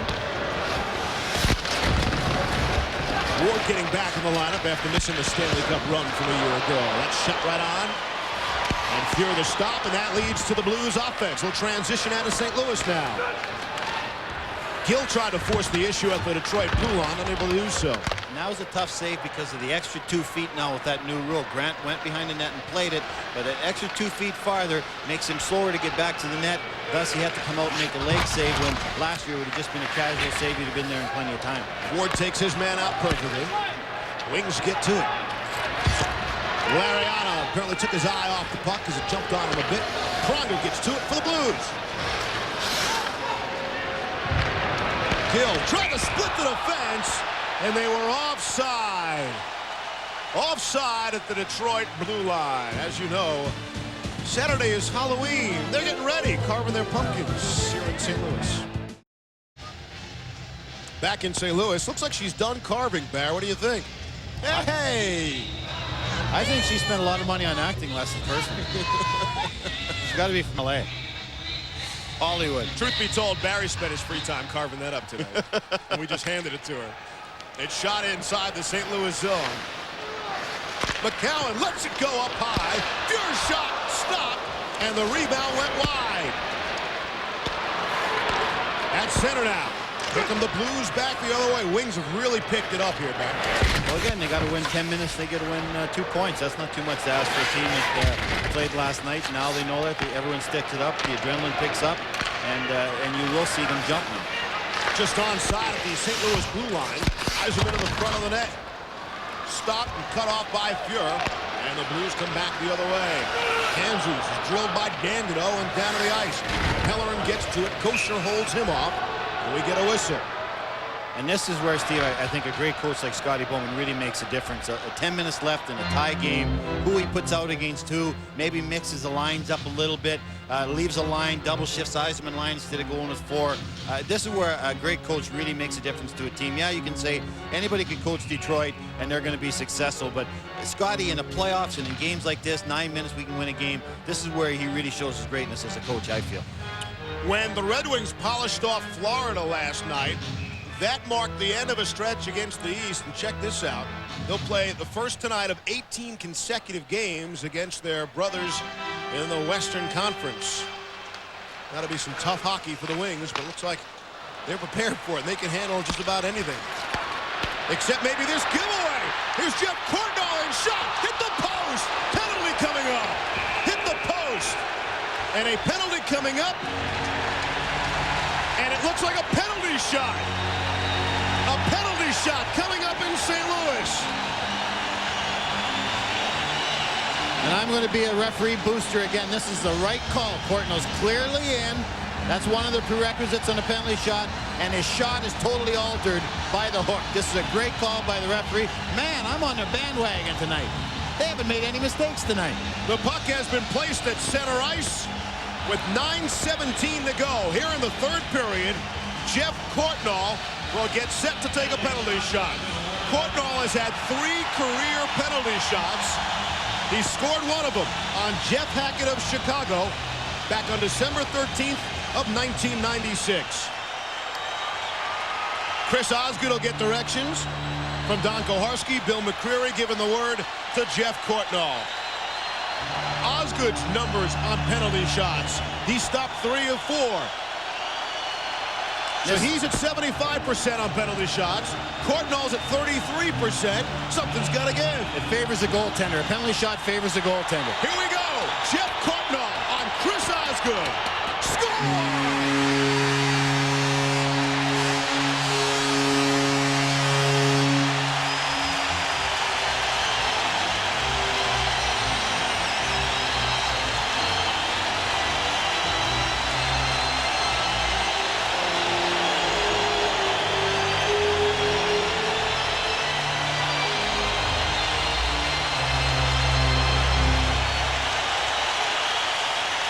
Jeff Courtnall just went to 500 for a batting average on penalty shots. His goal has the place rocking and the Blues up 2-1. Great shot here. He comes in, good quick wrist shot, and Osgood gets part of it with his shoulder, but it's such a good shot it goes over his shoulder, through Osgood almost, upper shelf. Watch this. Comes in, he puts the puck in the middle of the rink.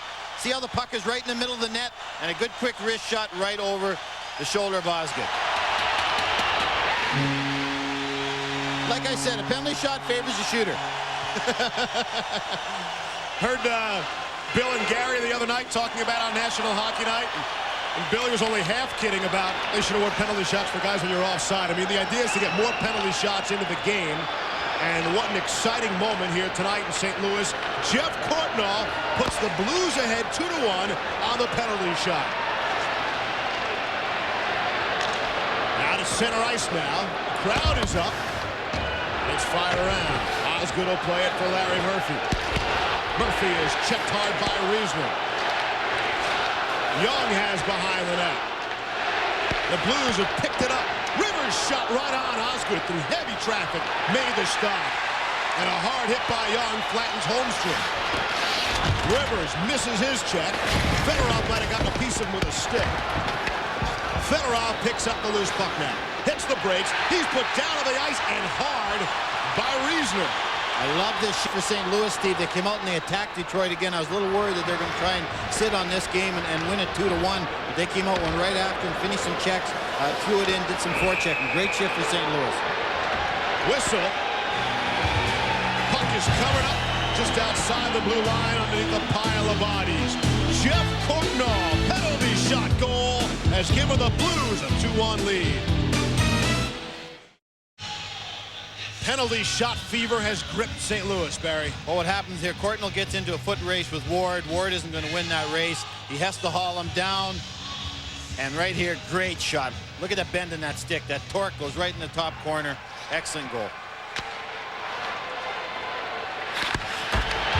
I was going to say, are you in favor of a deke or a shot on a penalty shot? You must be clairvoyant, because I was going to say that I really like a guy going in and taking a shot. It just seems goalies now with their size, and they just seem to eat you up when you deke.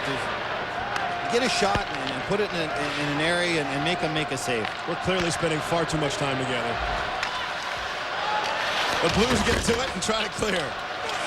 Able to do so. Dimitra couldn't get to it. And the crowd getting on Osgood just a bit. When this game started with the Wings in the home uniforms and all their fans, I thought it was the Detroit home game. Now it's changed back to St. Louis. Shot from Kozlov. Rocketed high off the glass. 7:18 to go here in the third. And Jeff Courtnall has given the Blues a 2-1 lead. Courtnall was one of the free agents, Bear. We were talking about Joel Quenneville, said they had 6 of them. Can only keep a handful. Courtnall's one of the guys. Well, Courtnall's a lot cheaper than Hull, and this guy can score. He's at 630 goals seasons, as you see there, but he's also he's really a nasty guy to play against. He'll hit you, he'll drop penalties, he gets under your skin, plays hard most nights, and continue to score at a pretty high level. This is only his 2nd goal this year, but this guy's a very good hockey player. St. Louis had some tough decisions to make, and Courtnall's one of the guys they wanted to keep. He's in his 2nd stint with the Blues, 16th NHL season. He's been to the playoffs 14 straight times. Won a cup, but that was a long time ago. As a member of the '88 Edmonton Oilers.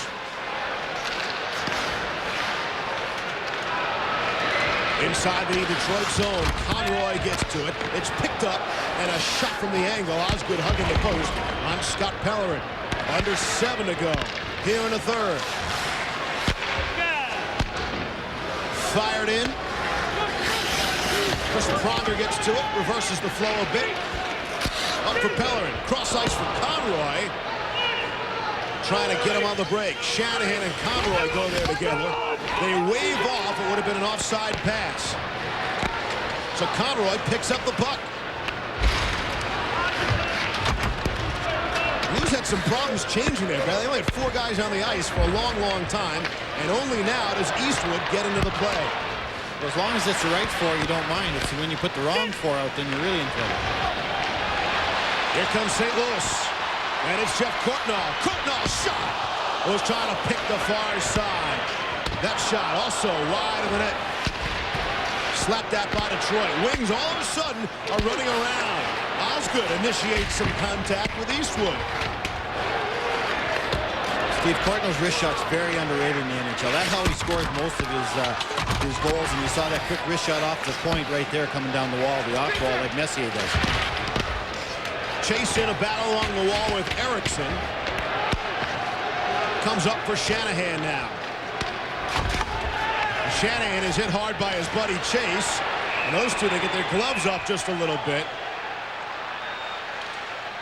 Very close when the two played together in St. Louis. We'll get some pushing and shoving. Might see some more of the same pushing and shoving when the Rangers and Devils get together on Tuesday night. That's on National Hockey Night over on ESPN, one of the fiercest rivalries get together in the National Hockey League. Barry, how uncomfortable is that? Chase and Shanahan are really close friends from playing here in St. Louis. They're still wearing different sweaters. How's the player handle that? I'll tell you what's going on there. Kelly Chase knows that that'll probably be his last shift this game.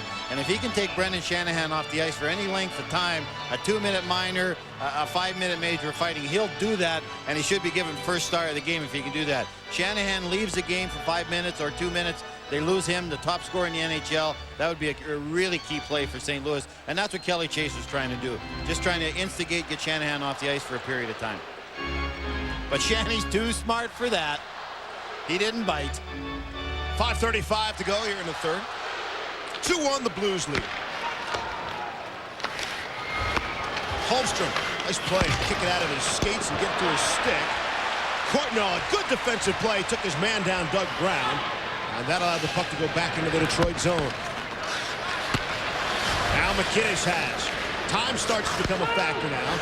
2-1 Blues on Jeff Courtnall's penalty shot goal. And again, Stu, this is what makes Detroit so dangerous. Most teams, if you're down by 1 with 5 minutes left, they have to play one line. Detroit can keep coming at you with 3 lines for the last 5 minutes. Shot. Fuhrer able to kick it to the corner. That one off the side of the net. Riesner in some trouble. He's hammered by Fedorov. Wings are really starting to take the body on the Blues now. You know, about that first line, Joe Quenneville was asked, well, how do you shut down Detroit's first line? He's like, which first line? Exactly. Which one do you shut down? You've got goal scorers in every line. Certainly the Eisman line gets all the ink, but you got Fedorov, you got Kozlov, you got Brown. Every line scores for Detroit. That's why they've won back-to-back Stanley Cups. Maltby just offside as he got to stick up with Chris Pronger. 4:26 to go. On a beautiful night, the gateway to the West here in St. Louis. It's 2-1 Blues. Well, we've been talking that Grant Fuhr's 36 years old, but in a situation like this is really a positive. He's been through this situation, a goal up, 4 minutes left in the game so many times that he's not going to panic and make a bad play, a bad giveaway, or give up a bad rebound. You see the people that he's with? Sawchuk, Plant, Esposito, all Hall of Famers, and Grant Fuhr will be too. Fuhr is #1 active. He's 2 ahead of Patrick Waugh, and it could stay that way for some time with the slump that Waugh and the Avalanche are in. Steve, I got to do a Colorado game in a month. I hopefully you don't keep bashing them like you are. Just looking at the board up here, and of course you're seeing it on the bottom line throughout the game. Colorado and San Jose tied at 1 in the second. Again, the puck's going to come to him. He's going to make the right play around the wall. He's going to hold it at the right time. He's going to give it up at the right time. Ooh, look at those numbers. Those are ugly numbers, folks. You don't want to be below 9 save percentage in the NHL today. Grant Fuhr doing his part to boost up that number for the Blues here tonight. Shots are 26-22 Detroit. Again, the Blues have not been outshot all season. In fact, they've outshot every single opponent except one. And in that other game, they were tied in shots. They wound up losing the game.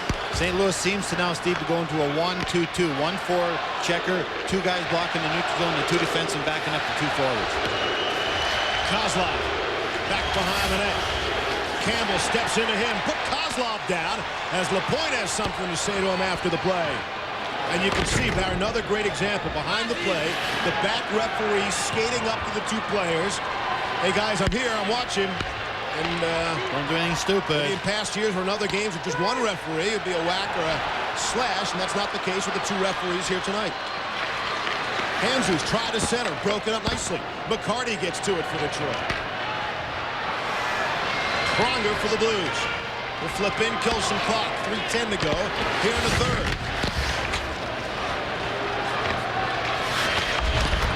McCarty spins it out to center. It's broken up by Handzus, who's been impressive. He's been really impressive. And don't forget, that kid's 6'5" or 6'6", so he's a big physical guy also. He's a talented kid. He's so good, he's forced Craig Conroy out of his position with Handzus playing center ice. Marty Reisner's done the same to Pavel Demitra. Moving natural centers to the wings because they've got other guys who can play it. McCarty inside his zone zone. For Eriksson for Shanahan. Off the stick of Yzerman. And Fuhr leaves for Chris Pronger, who's angry with himself as he shot the puck out of play. Well, our question tonight, what effect will the 2-referee system have on NHL games? Nearly 58% of you said positive, 29% negative, and 13 no effect at all. We thank the 4,200 of you that voted on the hockey page at ESPN.com. If you watch the game tonight, it's been a positive experience. I think they've kept the flow. There hasn't been any long stoppages. They've been very decisive. They've really been together. But again, it takes a long time to train 2 officials to be as good as these 2 guys. So I still think we can do it with 1, but tonight's been excellent. These 2 guys done a great job. Barry, the fear has been 2 referees. You're going to have so many more penalties. I mean, I can't think of a penalty tonight that wouldn't have been called if there had only been 1 referee. So I think they've done a super job as well. We've been following behind the play, letting the players know that you're there, the back referee, and therefore they don't do anything silly and commit any silly fouls. 2:15 to go here in the third. And the Wings look to set it up. Broken up by Turgeon at center. Eastwood steps in front of his man. McInnes is back for it. It's cleared out of the zone. Every clear a good clear at this point in the game for the Blues. watch who the coaches are playing, Steve. You really get an idea of what the coaches on each team think of the guys that are on the ice in key situations, offensively and defensively. Who's committed, who will make a play at that time. Here's Doug Brown stealing the puck. Dumps it down low. Up just a bit. On Chris Draper. Lindstrom tried to hold it and couldn't. Good strong play by Mike Eastwood. For Turgeon. Dipsy doodles inside the zone. Lets it go. Osgood the save. An easy one from way out. Minute 25 to go. Regulation time. Right now, Jeff Courtnall's penalty shot goal is standing up. And they're packing it at that Blues blue line, man. They're standing 5 guys up, not letting them get any speed, being very strong in that area, taking the speed away from the Detroit forwards. They have to try and dump it in, and then they just go back, get it, and dump it out again. Osgood out of the net. Extra attacker is on for the Wings. Shanahan will shoot it in. They battle for it along the wall. Final 50 seconds, regulation time. 2-1 Blues. And Erickson couldn't glove it down. Empty net. For Scott Pellerin on his backhand. It's blocked nicely by Murphy. Feeds the Conroy shot. And that is stopped by Erickson. And a whistle. Slashing penalty on Conroy. The Detroit player really gave Conroy a whack. Marty Lapointe, I believe, just as he was going to shoot it. He's got a little stinger there right in the elbow right there. The young guy from Potsdam. And probably costed him a goal. Right here you see Conroy gets it. Marty comes in. Ooh, man. Right on the nerve. That'll be a stinger. But it's worth it. If we can get one out of it, Steve, it's worth it. When the smart play is to not retaliate, yes. Then you get the last laugh afterwards, right? It's always better to laugh after a win than cry before a loss. Sound like you've had some experience. And a lot of crying. 29 and 9/10 of a second to play in regulation time. The Blues a 2-1 lead. And now the penalty, the 2-minute slash to Martin Lapointe. And the faceoff looks like it'll be deep inside the Detroit zone. And so Chris Osgood returns to the net. We got a timeout here. Both teams will be getting organized, trying to set up their defenses. St. Louis, of course, is going to plug up the neutral zone with 4 guys, probably 5. Detroit, on the other hand, got to figure out a way with Marty Lapointe in the penalty box to get some, get the center with speed, get it in there, and win the battle, and get one chance here in the last 30 seconds. Wednesday, NHL reaction returns right here on the Deuce. It'll be the former St. Louis Blue. Dallas Star Brett Hull, Mike Modano. They lead the Stars against Mike Vernon and the San Jose Sharks. Everybody loves the Stars, and they're off to a great start. Will San Jose have a win by there? The playoff rematch at 10:30 Eastern, 7:30 Pacific, over on the Deuce. Well, right there's Pierre Turgeon, who I think is a huge key to the success of this team this season. When he gets a point, 32-12-7, held pointless tonight. Maybe this will help those numbers, 3-13-0, but this guy's got to play well and have a good season for St. Louis to be successful this year. Final 25 seconds here in the third. Osgood remains in the net, and we heard the whistle, and Conroy nearly upended by Osgood, and now skates by. Red Wings a little feisty. They don't like being down 2-1. They're not used to it. That's the problem. But I really like the way St. Louis has played since they got the lead. They haven't sat back. Right here. Arm goes up. It's offside. Everybody hears the whistle, but Ozzy's got to come in and. There it is. But St. Louis never sat back. They got the lead. They kept attacking. And that's what you got to do against Detroit. It's like the old stick measurement trick. Yep. Detroit's calling the stick. Man, flashes here, deja vu. You're familiar with this procedure. Am I ever familiar with this rule? That's terrible to bring up. It looks over. Can you really tell from here? It looks over. They're measuring they're not measuring the curve, Steve. They're measuring the width of the stick. We know whose stick it is.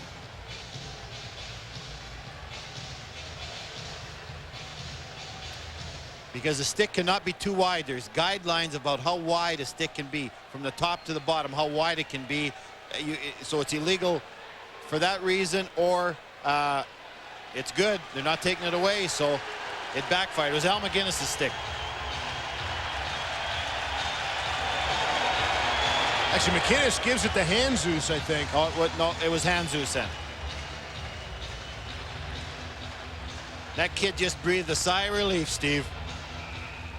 The ruling, Barry, is the blade of the stick shall not be more than 3 inches in width at any point, nor less than 2 inches. And so evidently it fell in between those guidelines. And when you call it, you can either call for the hook, depending on the size of the curve, or the width of the stick. So they called the width of the stick, and it was fine.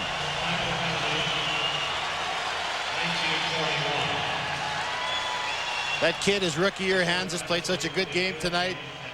He probably never breathed a breath until he found out his stick was okay. Handzus, in 69 games last year in Worcester, the AHL, had 27 goals, 36 assists, and 63 points. He led the team in scoring. He is their 3rd pick from 95, 101 overall, and they love him already. It's called delay a game, bench minor, 1941. The stick challenge, they're wrong on it. They'll sit, and it's a 2-man advantage, but it won't matter much with 19 seconds left, and the Blues a 2-1 lead thanks to Jeff Courtnall's penalty shot. And I think 2 seconds came off the clock here. It'll be interesting if the referee doesn't put it back, and that's what he's doing. He's telling him to put 2 more seconds back. It's interesting that Detroit's taking the goalie out, so Scotty's still trying to win it, even though they're down 5 against 4 with no goaltender.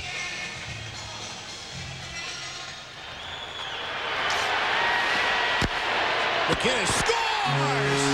Al McInnes from way out. And that'll put the final clamps on this one. The Blues a 3-1 lead with just under 15 seconds to play. Steve, we've seen Al McGinnis score from there with the goaltender in net, so this ain't that big a deal. You notice no one was diving to block that slapper either. Right here, good play over.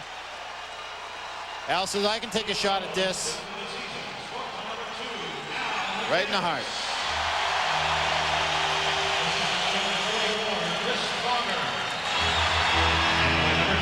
A lot of letters on that goal, PP and EN, power play, empty net goal for Al McInnes in the final 5 seconds. An entertaining affair here at Kiel Center in St. Louis. And the horn sounds. The St. Louis Blues on the Courtnall penalty shot goal. They defeat their arch rivals, the Red Wings, 3-1. Turning point of the game when St. Louis killed off that 5-on-3 for 1:55. As I said, 5-on-3s are always turning points one way or the other, and that certainly was tonight. Again, our final score tonight from St. Louis. On Jeff Courtnall's penalty shot goal. And an empty netter by Al McInnes. The Blues defeat the Red Wings by a score of 3-1. Our next action on National Hockey Night Tuesday night, the Rangers and the Devils from New Jersey's Meadowlands at 7:30 Eastern. Tonight's game has been a presentation of ESPN2 with ESPN, the worldwide leader in sports.